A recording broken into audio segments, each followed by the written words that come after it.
Hi friends, Suzanne here with a new mini-series called Crafting at the Lake House. I started this one-day local retreat back in 2019 and was finally able to open registrations for this fall of 2021, with more planned for the new year.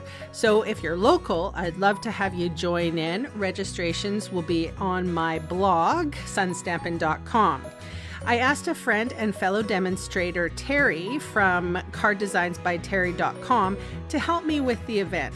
We split the work, the costs, and brought together our local crafters for a first-class event.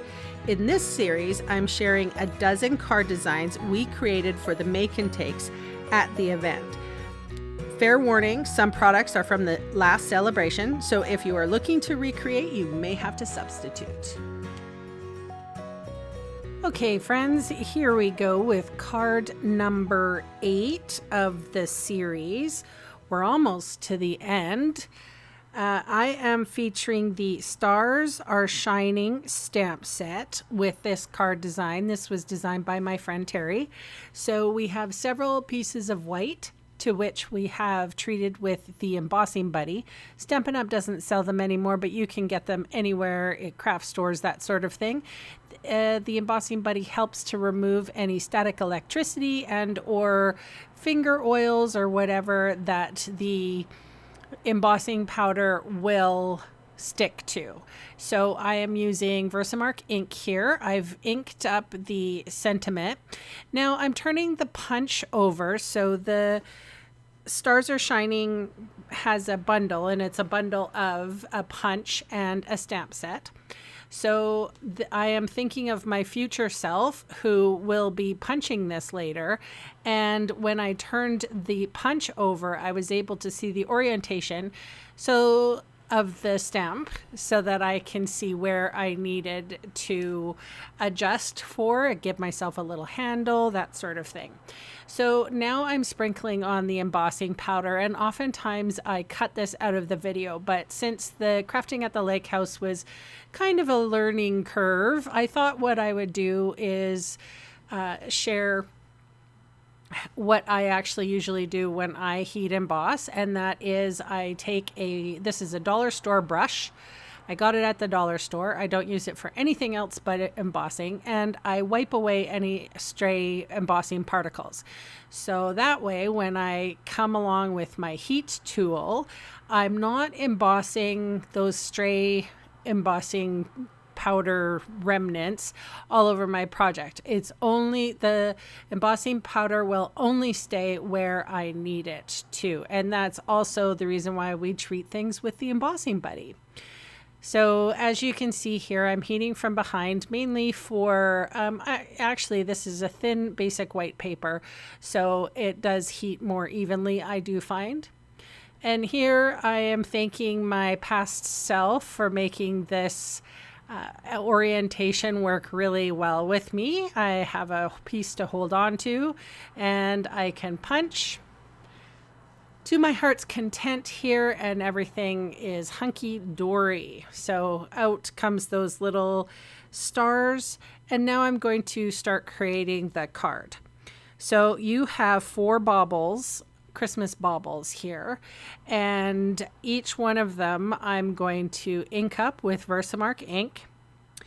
And then, because this is the bow, or the thing that the hanger, the bauble hanger, I don't know, I can't see because everything's white on white. So this is going to be a little bit longer of a card because I have to do all the things at the time. So I have to stamp, and then I have to sprinkle on the embossing powder, and then I have to stamp again and sprinkle on the embossing powder. The thing is, I can't see because I can't. It's white paper on, and it's a clear sticky ink. So actually it was very difficult to line up that bow properly. So I just took the long way around, and you know, I gotta say, if there's anything worth striving for in this world, it's, you know, it's the slower you take it, the better it is. I'm sure there's a saying, but I do find that sometimes taking a few extra steps will get you to that more perfection.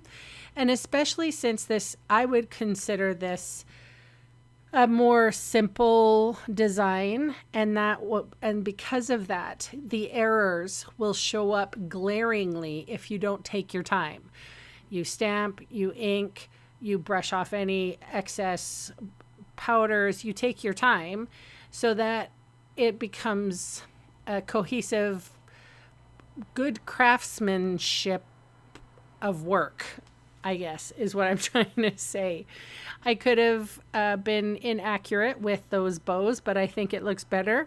And because I'm duplicating my friend's, her design, I want to do her justice. So I'm brushing off, again, those stray particles. And, you know, sometimes they are numerous and sometimes they are little. And I don't know why, but it seemed like this was kind of numerous. I took my time. I heated from behind. I waited for my heat tool to heat up. And then the magic happens. It's so cool. I remember the first time I saw heat embossing, I saw a black scripty font on a card and I went, what is that? How did they do that? And I never tire of seeing the embossing powder melt. So, and you can see here, I don't waft my heat tool around. I hold it until things are melted. And now, just because I am a little bit of a Stampin' Up dimensional abuser, I thought I would put a lot of dimensionals on the back of my card, mainly too because it did have heat to it and it could very well be a little bit warped.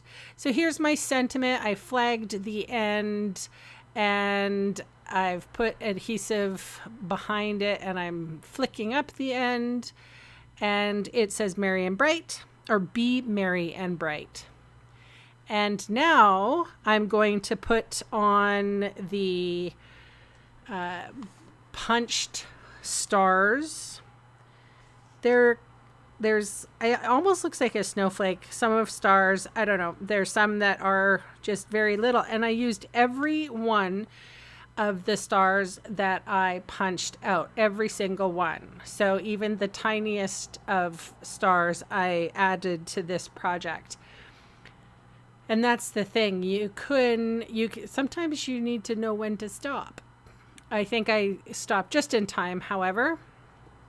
And of course, you guys can see all the supplies I used today below in the video see more section, or in the supply section of my blog. And I don't know if you go to my blog or not, but it's exciting there. You should go and have a look at least. Those fast links will take you to my Canadian online store. I would love the chance to meet you and earn your business. So thank you so much for watching, and bye for now.